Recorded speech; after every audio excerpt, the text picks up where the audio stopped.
1,000 years ago, men believed that the Earth was flat. 500 years ago, men believed that the Earth was the center of the universe, and that the sun, moon, and stars all circled the Earth. 200 years ago, men believed that it was impossible for stones to fall from the sky because there are no stones in the sky. Meteorites, they argued, were merely stones on Earth that had been struck by lightning. 100 years ago, men believed that man could never fly. Bishop Wright said that flying was reserved for the angels. His two sons, Wilbur and Orville, later proved their father wrong. 50 years ago, Sir Harold Spencer Jones, the director of the Greenwich Observatory, predicted that man would never set foot on the surface of the moon. It's one small step for man, one giant leap for mankind. 30 years ago, stories about UFOs circling the globe and landing on this planet were considered hoaxes or hallucinations. Yet more than 15 million witnesses, equipped with photographs, movies, videos, physical records, and scientific data, have proven again that man can be wrong. Most people today envision UFOs to be exactly as they are portrayed in most science fiction films and books. This is, of course, a relatively recent conception that has been stimulated perhaps by our expanding knowledge of outer space. But strange sights appeared in the skies long before spaceflight or manned flight of any kind was possible. And in each century, these visions took on identities that tell much about the worldview of those who saw them. Alexander the Great and his army, for instance, were harassed by a pair of flying objects in 329 BC. Most of the soldiers fled the scene, but some of the hardier men stood their ground and tried to hit the discs with their arrows and with stones from their slings. In 1492, just 4 hours before discovering land, Christopher Columbus saw a bright glowing object come out of the sky, go into the water, and travel slowly through the water very close to the ship that he was on. Engraved onto a French token minted in the 1860s is a disc-shaped flying object that experts say may have commemorated a daytime UFO sighting. The great British astronomer Edmund Halley of comet fame also saw a series of unexplained aerial objects in March of 1716. One of them lit up the sky for more than 2 hours and was so brilliant that Halley could read a printed text by its light. There were sightings in 1897 of a lighter-than-air ship that had propellers, porthole windows, and brilliant searchlights which it directed at the ground. In 1917, what may have been the largest crowd ever to witness a UFO occurred in Fatima, Portugal.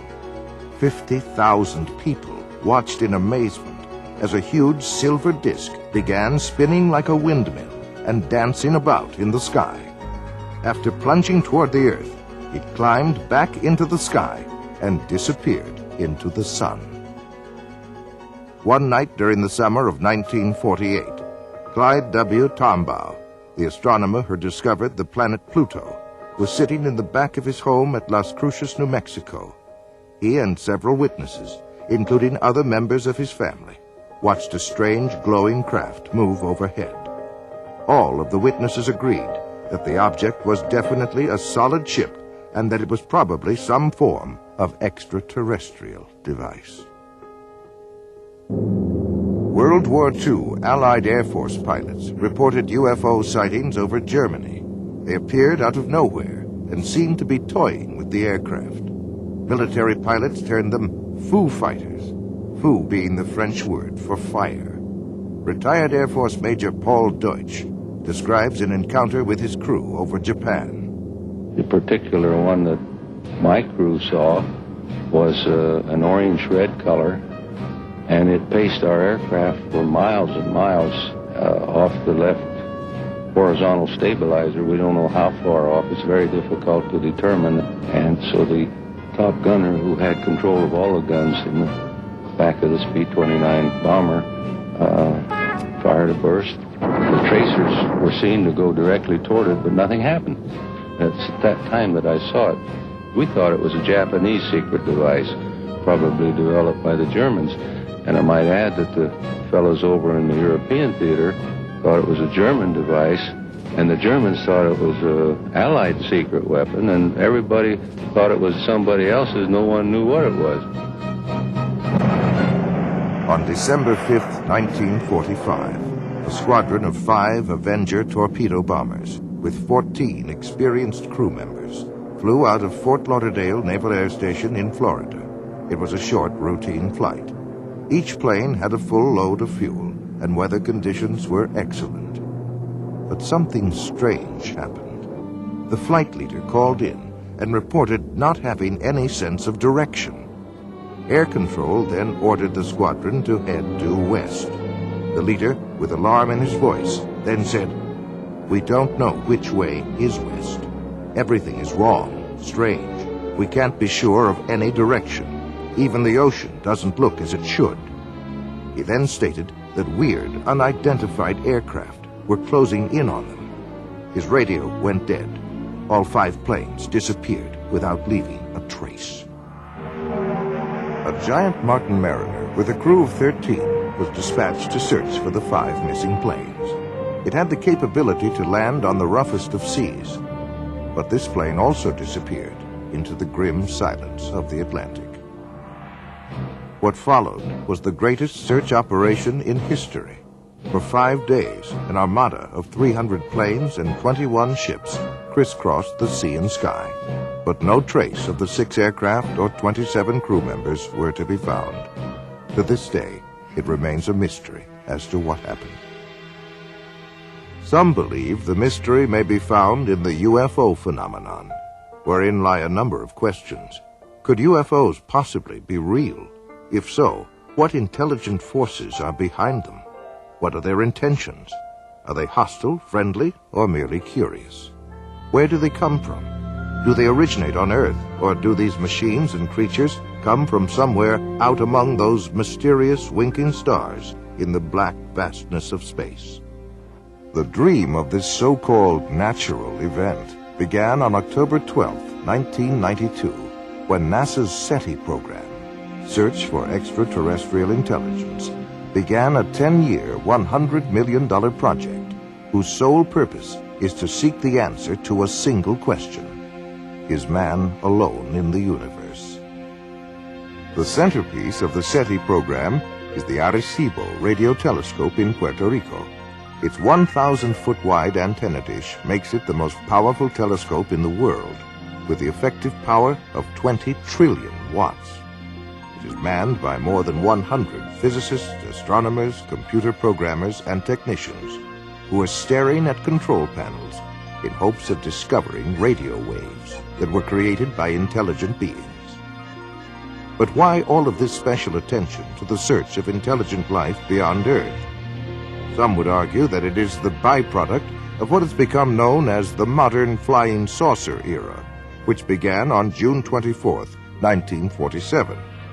Kenneth Arnold, a 32-year-old Boise, Idaho businessman, was flying his single-engine plane over the Cascade Mountains of Washington. Arnold tells his story. I had reached the altitude of about 9,200 feet when a very brilliant flash lit the sky around me and actually lit up the airplane that I was flying. And I could see way off to the right, coming in the vicinity of Mount Baker, a whole chain-like string of aircraft coming at a tremendous speed. I could see plainly that they didn't have any tails. I had never seen aircraft of that kind, and I made a quick judgment that they must be approximately 100 foot in their wingspan.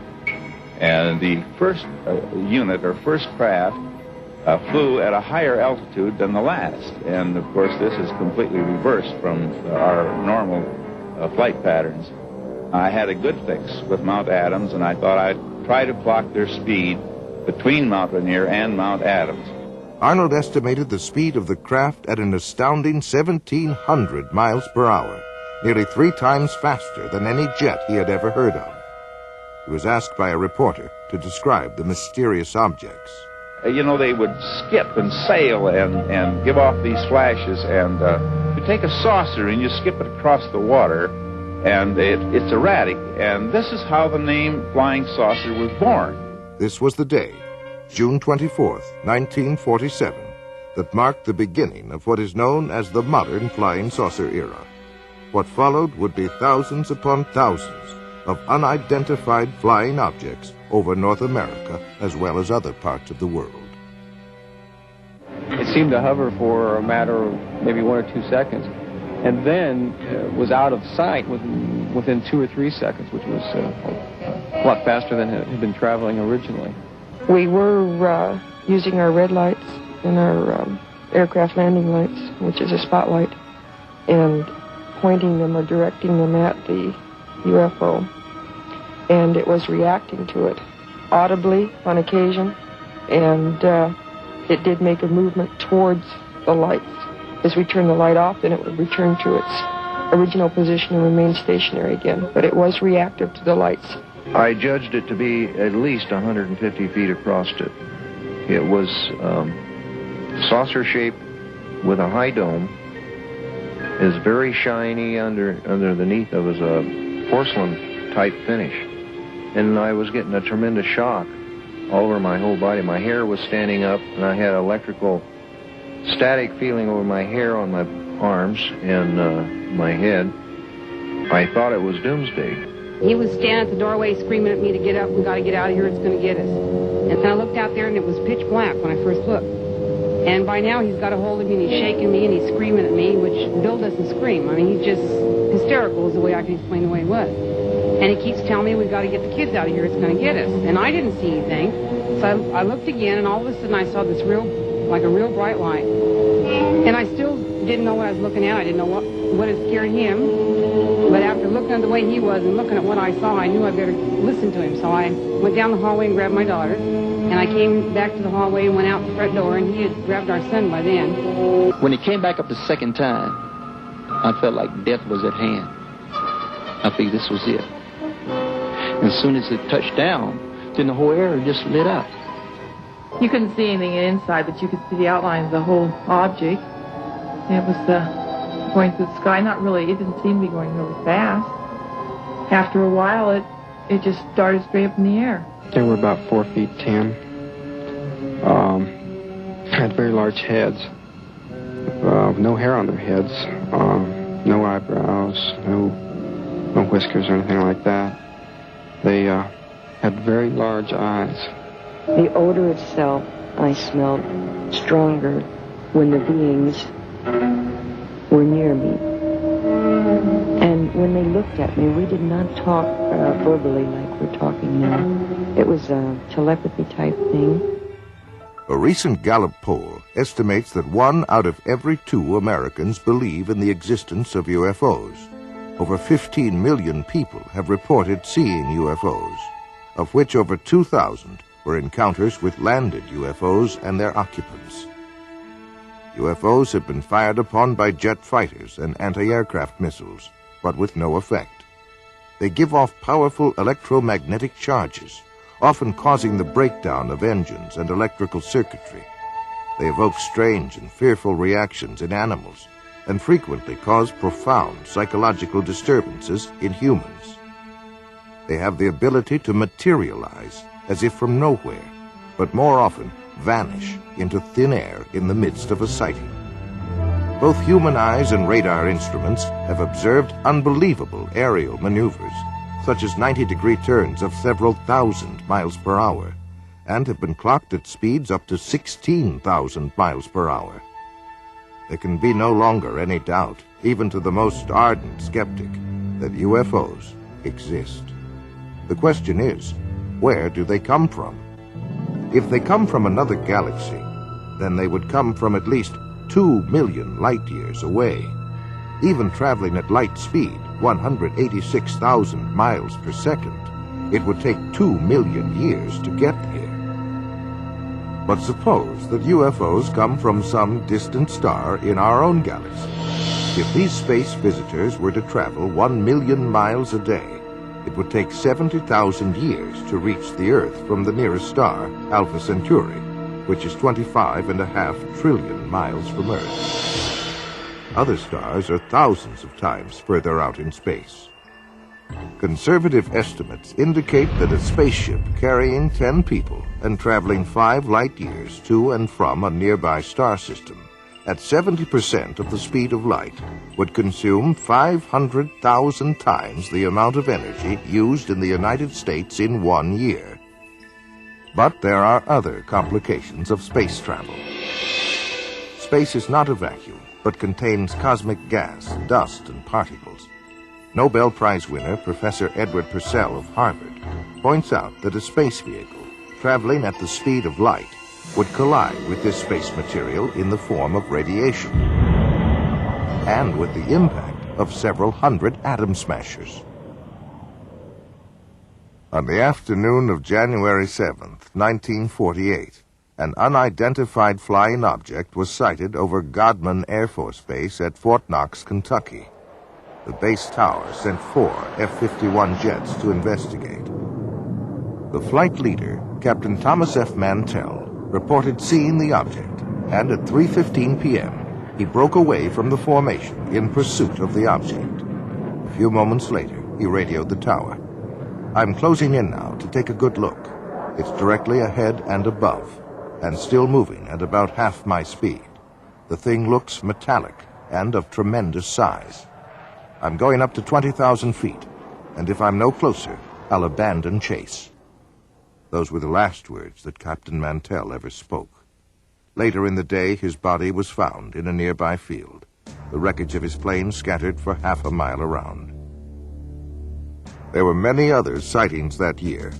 In July 1948, it was reported from Strategic Air Command in San Antonio to FBI Director J. Edgar Hoover that an unidentified aircraft was seen by an Eastern Airlines pilot, co-pilot, and 1 or more passengers flying over Montgomery, Alabama. The aircraft was reported to be of an unconventional type, without wings, and resembled generally a rocket ship of the type depicted in comic strips. It was reported to have had windows, to have been larger than the Eastern Airlines plane, and to have been traveling at an estimated speed of 2,700 miles per hour. It narrowly missed a collision with the Eastern Airlines plane. And from an FBI memorandum dated March 14, 1949, comes this report. Flying discs are believed by the Air Force to be man-made missiles rather than some natural phenomenon, and that as much as 4 years ago, it was learned that some type of flying discs were being experimented upon by the Russians. It was further determined that most all of the flying discs seen by persons in the United States approached this country from a northerly direction and returned in the same direction, indicating a strong possibility that they are coming from Russia.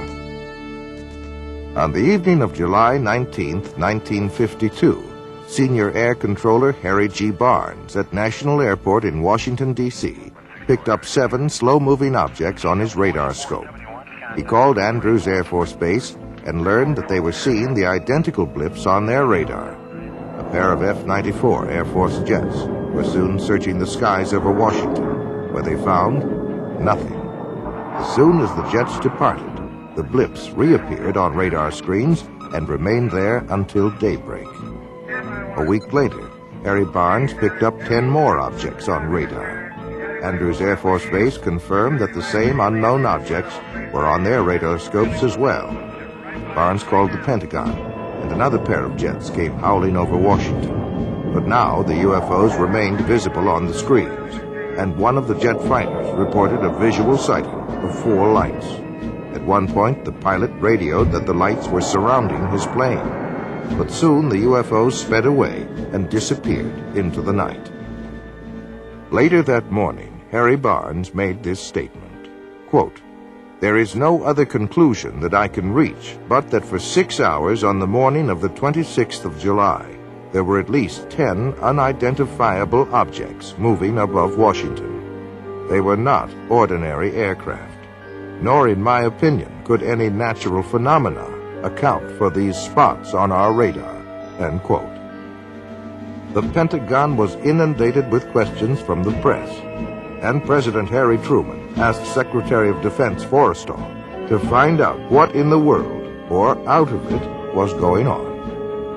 On October 27, 1952, the FBI issued this memorandum.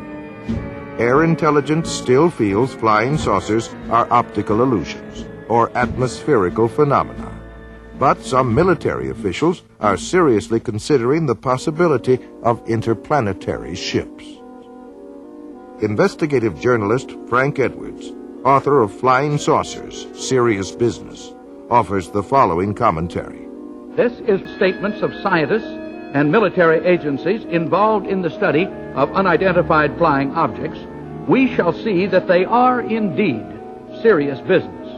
The variety of witnesses of UFOs is endless. They include military personnel from the Air Force, Navy, and Marine Corps, radar specialists, aeronautical engineers, airport traffic controllers, astronomers, FBI agents, state, county, and city police, pilots and crews from American, United, Eastern, Pan American, Northwest, Western, and TWA were also on the list of witnesses.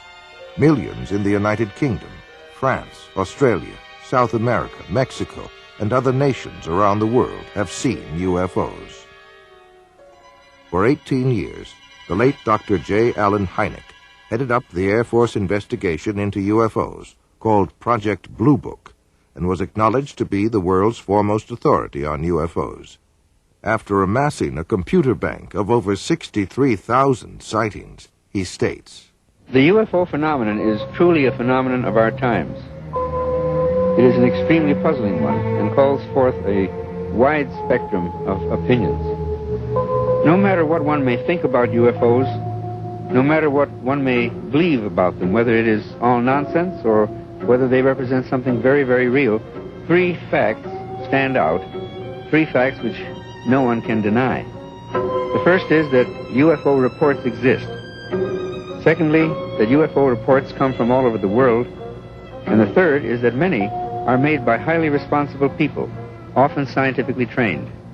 We scientists have no positive proof yet of the origin or even of the reality of these strange reported craft, but we do know that the reports themselves are very real.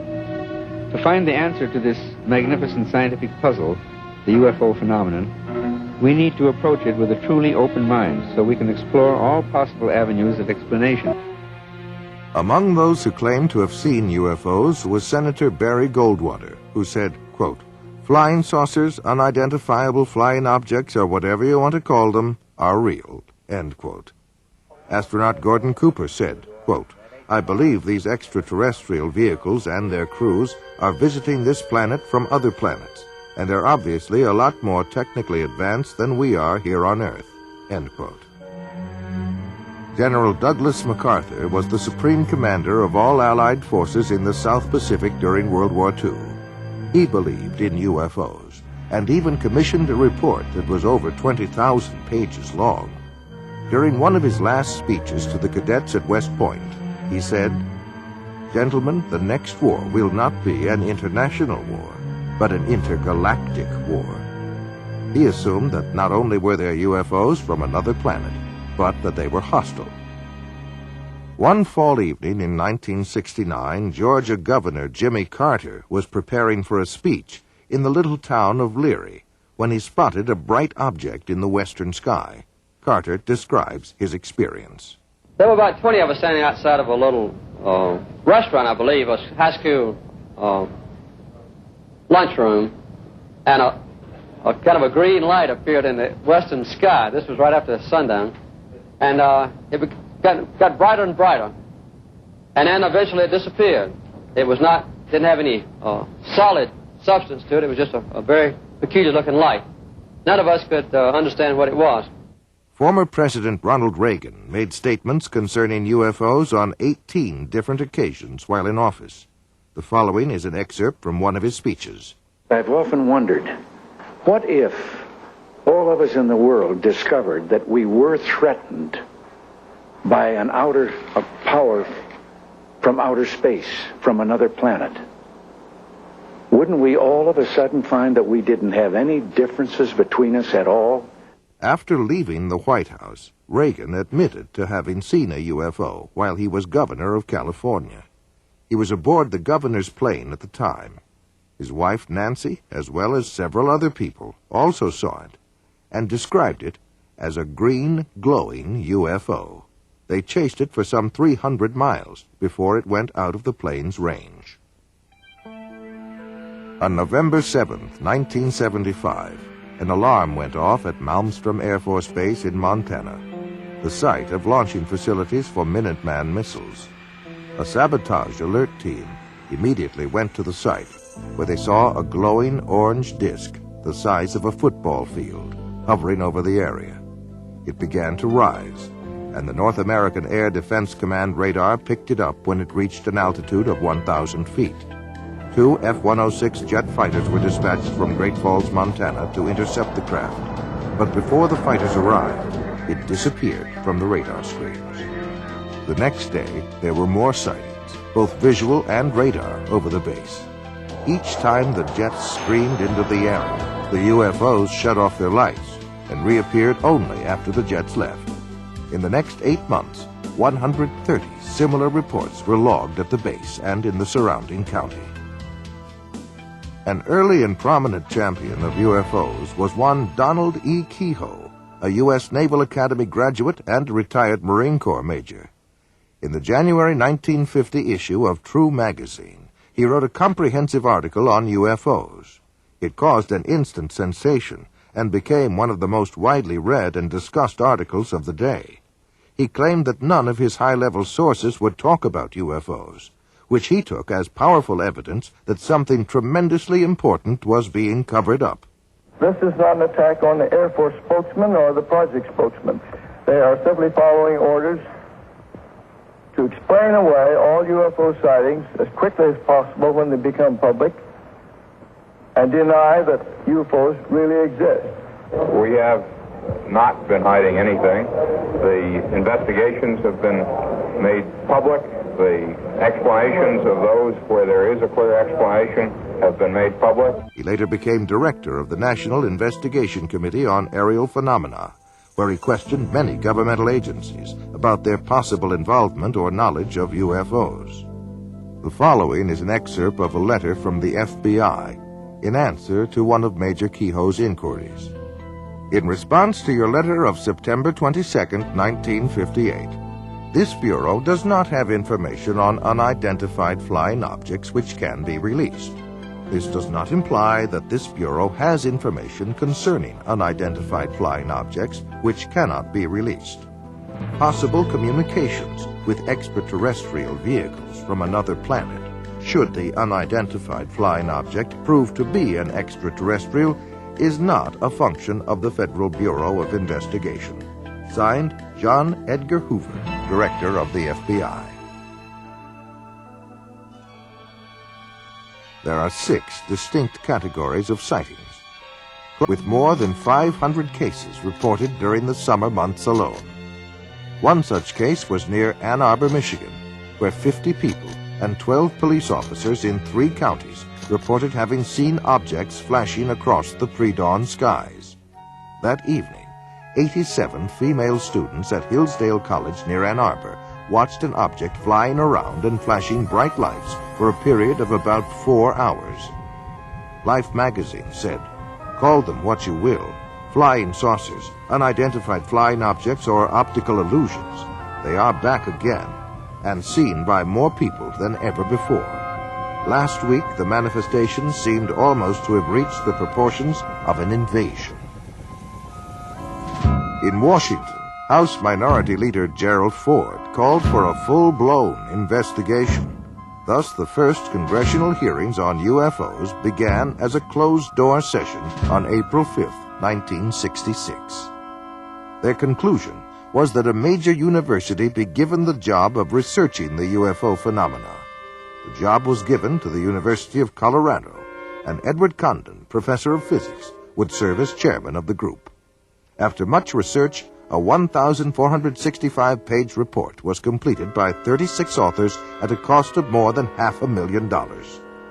The report was summed up under the section titled Conclusions and Recommendations. It states, "Our general conclusion is that nothing has come from the study of UFOs in the past 21 years that has added to scientific knowledge. Careful consideration of the record leads us to conclude that further extensive study of UFOs probably cannot be justified in the expectations that science will be advanced thereby." On April 17, 1966, Sheriff's Deputies Dale Spower and Wilbur Neff had just investigated an accident when they noticed a glowing object about 1,000 feet above the ground in eastern Ohio.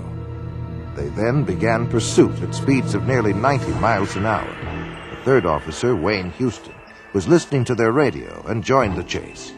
85 miles later, they pulled into a service station for refueling, where they met patrolman Frank Panzanella, who had also been tracking the UFO.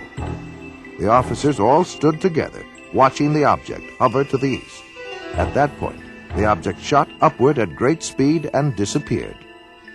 Project Blue Book was called in to investigate. The official Air Force version was that at least 5 experienced police officers, one of them a veteran air crewman, had conducted an hours-long high-speed chase of the planet Venus.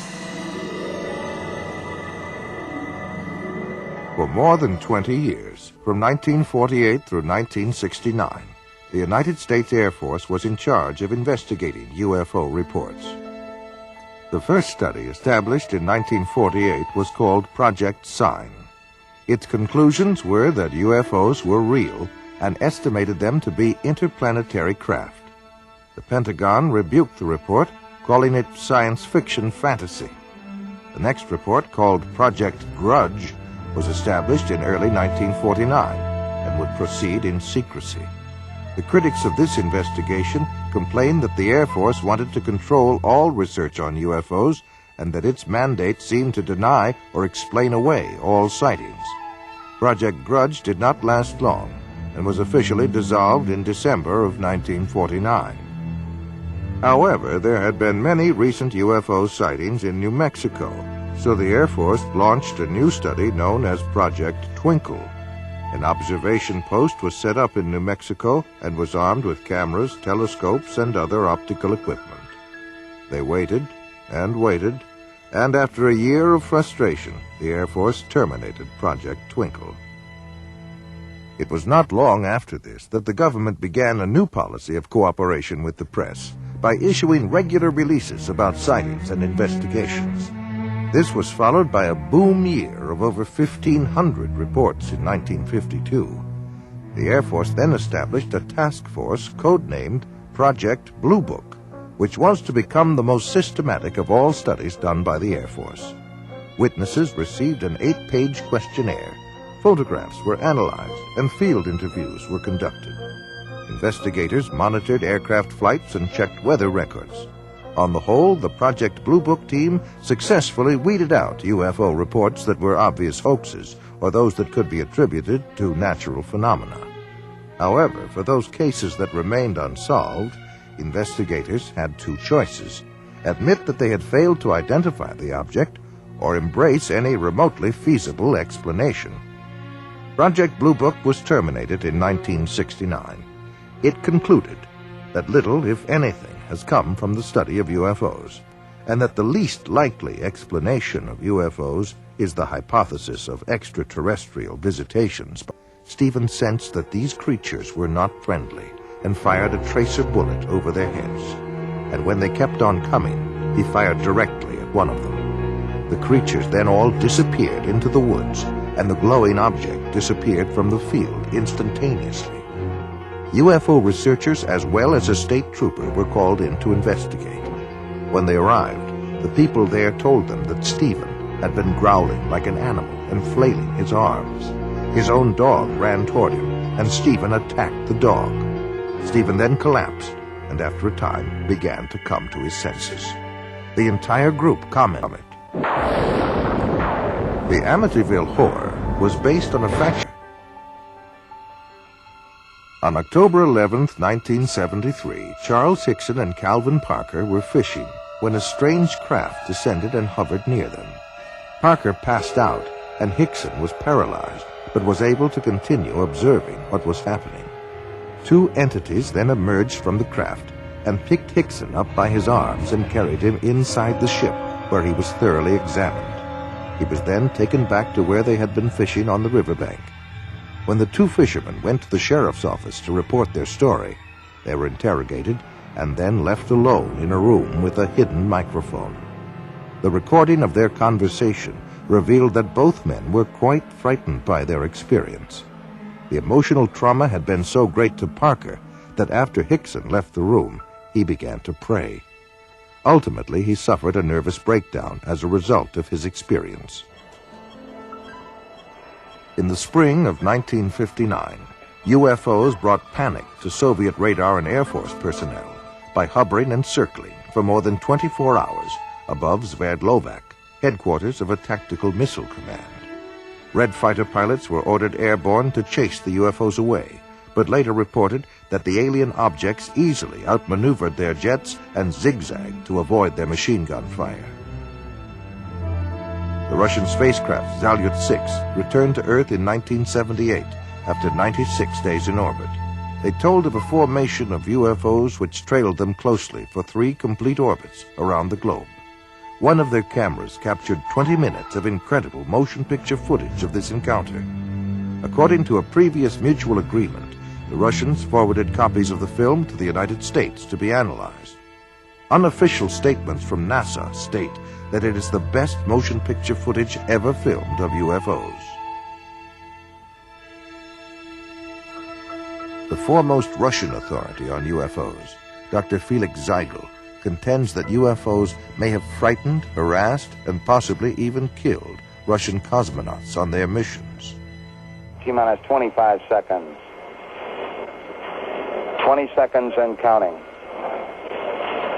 T-minus 15 seconds. Guidance is internal. 12, 11, 10, 9. Ignition sequence start. 6.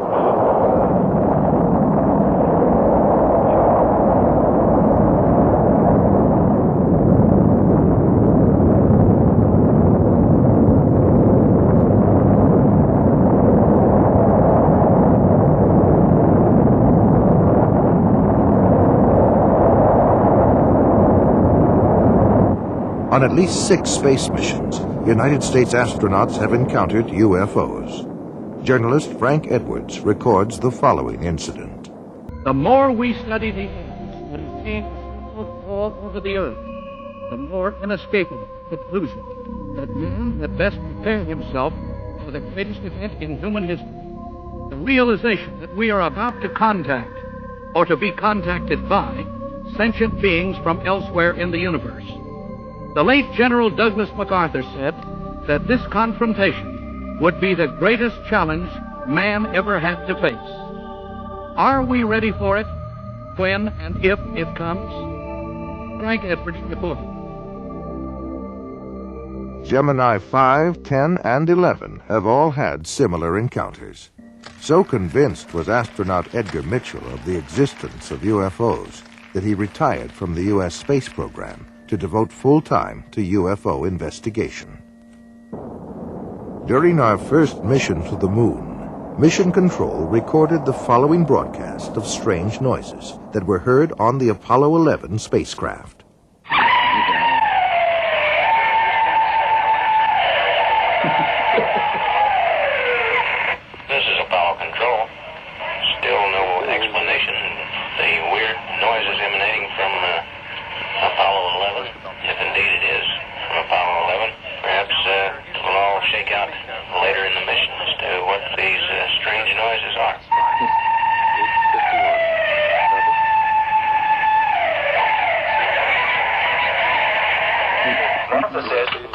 UFOs have reportedly dogged the U.S. space program since the very beginning.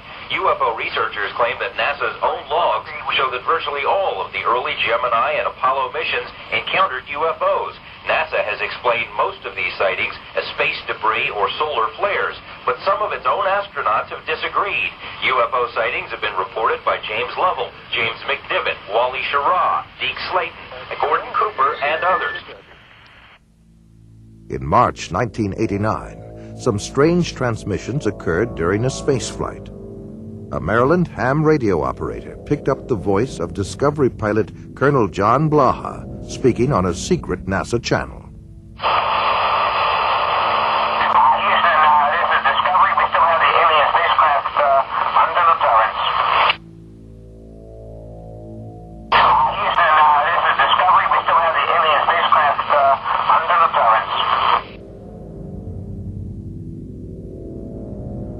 Dr. J. Allen Hynek explains one alternative theory that we might be dealing with something from another dimension. One of the most intriguing aspects of UFO sightings is their apparent isolation in space and time. Sightings are usually made in one place at a time and last for short periods, sometimes appearing out of nowhere and vanishing into nowhere. This is much more suggestive of a parallel reality than, let's say, visits from some faraway planet, in which case we might expect them to stick around for a while.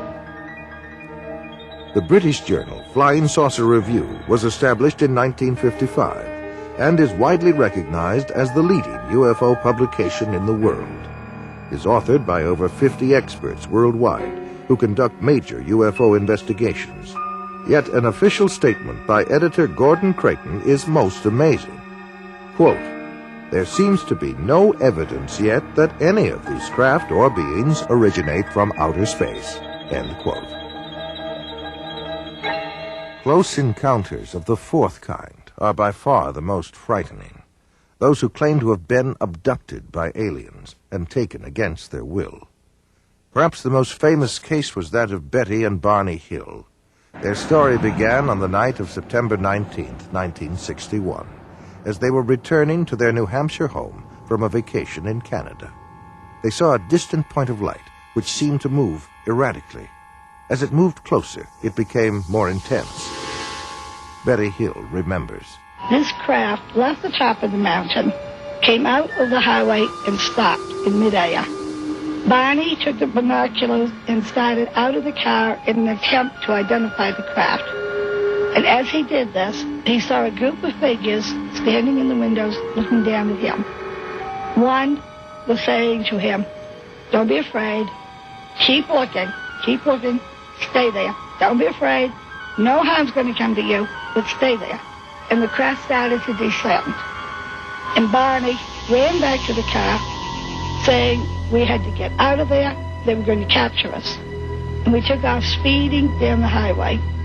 They made it home without further incident, but in the days and months that followed, they experienced nightmares, flashbacks, and extreme anxiety. They were also unable to account for more than 2 hours between the time they first encountered the UFO and the time they reached home. Where had the missing time gone? What had happened? They sought out a psychiatrist, and through hypnosis, Betty and Barney Hill narrated a tale much stranger than the one that had been lodged in their conscious minds. Barney put on the brakes, the car motor died. They separated, came up on each side, took us out, took us in a path through the woods, took us on board, gave us physical examinations. We were being kidnapped. Betty Hill remembers being able to offer a detailed description of her alien abductors. They were all shot. The leader, I would say, was my height, or just a little taller than I am, and I'm 5 foot. They were bald, no hair, no eyebrows, no eyelashes, and no earlobes, no ear, we could say. Very large eyes, very small, flat nose, thin slit for mouth. Betty Hill said that they were most interested in human sexuality and that they communicated through a form of telepathy that sounded like a voice loud and clear inside their heads. Bud Hopkins has written several books on UFOs, including Missing Time and Intruders. He is one of the foremost experts on abduction cases, otherwise known as close encounters of the fourth kind. And now we've come to the conclusion that abduction, of their involvement with human beings, that this is the center of the entire UFO phenomenon, and that actually when people have UFO sightings, it's very possible that what they're seeing is something on its way to or from an abduction of somebody. They're not just flying around up there, they are interested very profoundly in human beings. Whitley Strieber claims to have been abducted by alien beings on more than one occasion and wrote of his experiences in his best-selling book, Communion. I've had, since I wrote Communion, over 55,000 letters from people around the world who've had this similar things that think they have happened to them, and we still get about 200 a week.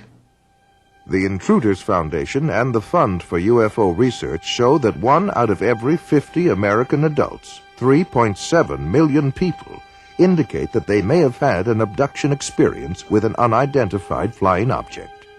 I remember my mother was taken in a Jeep, and that I was there with a UFO.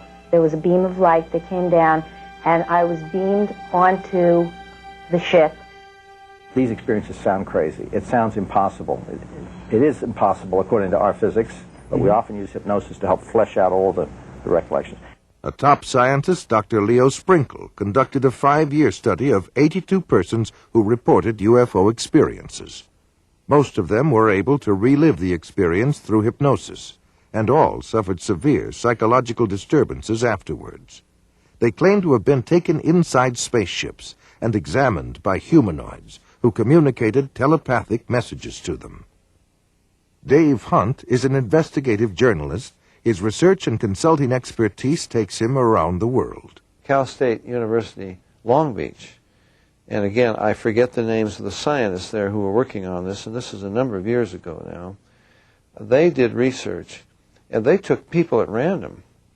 And unless you're going to say everybody's been abducted, they took people at random and who had no such idea, no indication they'd ever been abducted. And they hypnotized them, took them into a deep state, then suggested that they were being approached by a UFO, asked them to describe it. Their description was the same as the others. They suggested, you're being taken aboard, or what do the entities look like? And they came up with similar descriptions, and then when they're taken aboard, they're, what's happening to you? Well, I'm getting a medical examination, you know, or... In his book, Secrets of the UFOs, ufologist Don Elkins made the following observation.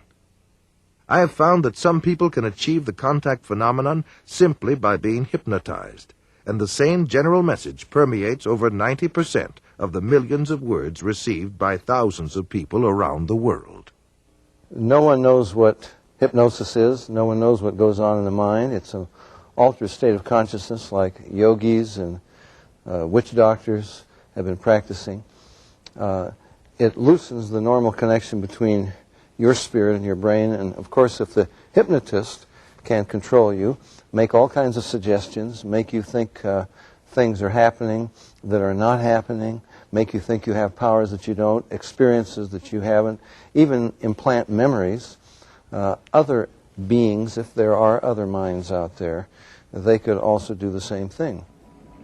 Sir John Eccles, Nobel Prize winner for his research on the brain, describes the brain as, quote, a machine that a ghost can operate, unquote. What he means by that is your spirit operates your brain in a normal state of consciousness. In an altered state, reached under yoga, a TM, hypnosis, you have loosened the normal connection between your spirit and your brain, and that allows another spirit, other entities, other minds to interpose themselves and begin to tick off the neurons in your brain, create a universe of illusion.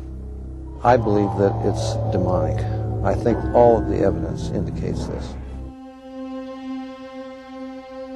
Some people claim that by allowing themselves to be put into an hypnotic trance, they are acting as a channeling device, in which the extraterrestrial being speaks through them. The following is an actual sampling of those messages.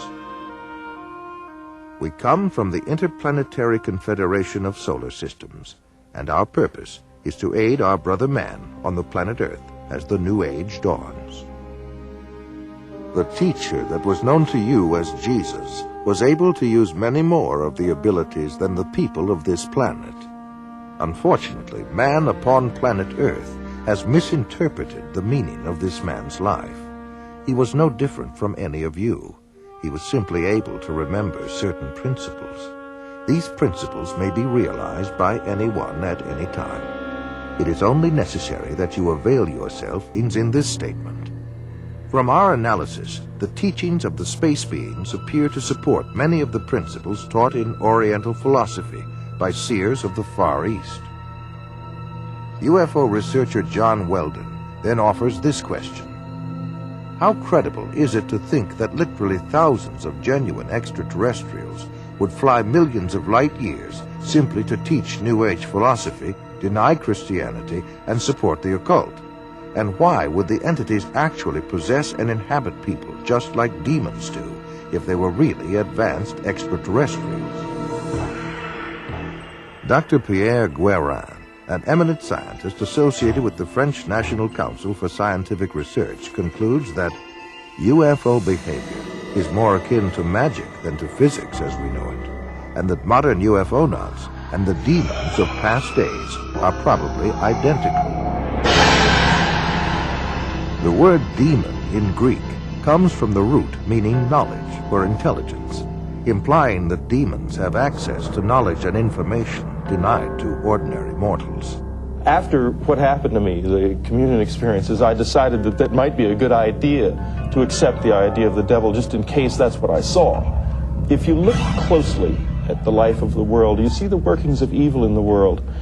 There seems to be a sort of machinery behind it that is far beyond just the accident of human life. You can literally hypnotize a person, tell them that there's a cat in their lap, they will see it, they will hear it, purr, they will pet it and feel it. It's not physically there.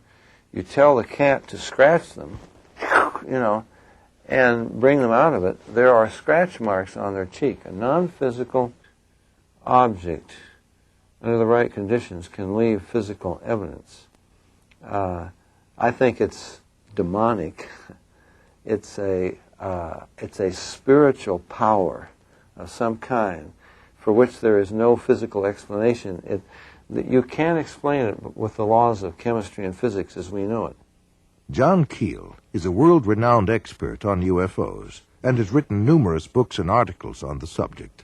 A self-described agnostic, he made this statement. Thousands of books have been written on the subject of demonology, which is the ancient and scholarly study of monsters and demons. The manifestations and occurrences described in this literature are identical to the UFO phenomenon. Victims of demonic possession suffer from the same medical and emotional symptoms as the UFO contactees. I would say I was assaulted by something from the unknown rather than possessed by it. I hope that I was never possessed by it, although there are those who might disagree with me. And I don't think it was something out of craziness. If it came out of my mind, it came out of a part of my mind that is universal to us all. Like Stryper, there are thousands of others who have also sensed something evil and demonic. Something is here, probing people, inspecting them, planting thoughts in their minds, and manipulating their bodies. I do know from different things that are still occurring within my body that I'm still being visited. In Close Encounters of the Third Kind, that first film that came out about UFOs, the house that the mother and little boy were living in, the toys began running around and screws unscrew them in the presence of UFOs. What the film was saying was the same people that run UFOs run haunted houses. And I would say that's absolutely true. In 1969, the United States Printing Office issued a 400-page publication entitled UFOs and Related Subjects, an Annotated Bibliography. The author was the senior bibliographer for the Library of Congress, Miss Lynn E. Cateau. During her research, she read over 1,000 articles, books, and other literature. She summarizes her findings in the preface of the bibliography. A large part of the available UFO literature is closely linked with mysticism and the metaphysical. It deals with subjects like mental telepathy, automatic writing, and invisible entities, as well as phenomenon like poltergeist manifestations and possession. Many of the UFO reports now being published in the popular press recount alleged incidents that are strikingly similar to demonic possession and psychic phenomenon that have long been known to theologians and parapsychologists. This document was compiled for the United States Air Force and is now in the Library of Congress. Dr. Jacques Vallée has addressed the United Nations on UFOs and was the model for Lacombe in Steven Spielberg's Close Encounters of the Third Kind. He is the author of 8 books on UFOs and has been widely recognized as the premier investigating scientist in the realm of UFO research. Jacques Vallée, at least at that time when he wrote that book, was an agnostic. Interesting that he comes to basically the same conclusions I do as a Christian from my research.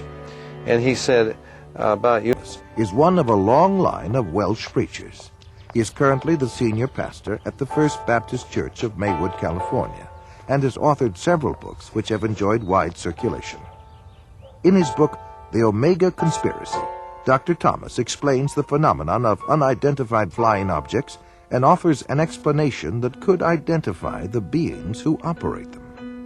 As incredible as his explanation may sound, let us regard the ancient saying of Heraclitus, who 500 years before Christ said, "Because it is sometimes so unbelievable, the truth escapes becoming known."